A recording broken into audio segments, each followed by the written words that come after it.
வணக்கம் நேயர்களே.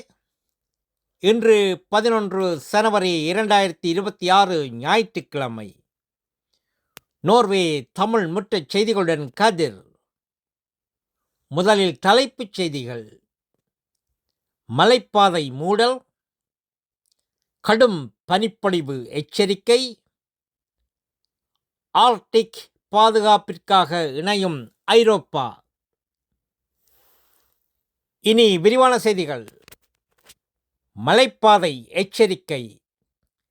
ஹெவ்க்லிஃபியல் மலைப்பாதை திங்கட்கிழமை பனிப்புயல் காரணமாக திடீரென மூடப்படலாம். A134 பாதையில் கொலோனச்சோரிங் எனப்படும் வண்டி தொடர் ஓட்டம் நடைமுறைப்படுத்தப்படலாம். அவ்வழியாக செல்லவுள்ளோர் வண்டியில் போதிய எரிபொருள், உணவு மற்றும் கூடுதல் வெப்ப ஆடைகள் வைத்திருப்பதை உறுதி செய்ய வேண்டும்.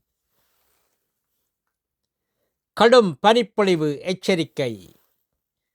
நோர்வேயில் தெற்கு மற்றும் மேற்கு கரையோரங்களில் கடும் பனிப்பொழிவுடன் வலுவான காற்றும் வீசும் பேரிடர் உள்ளது.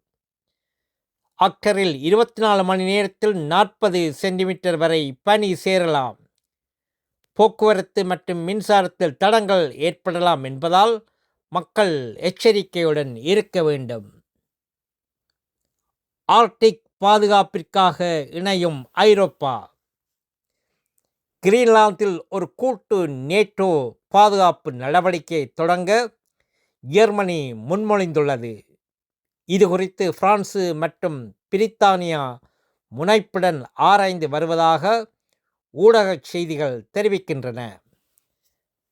நல்லது நேயர்களே, மேலும் செய்திகளுக்கு நோர்வே தமிழ் முகநூல் பக்கத்தையும் இணையதளத்தையும் பாருங்கள்.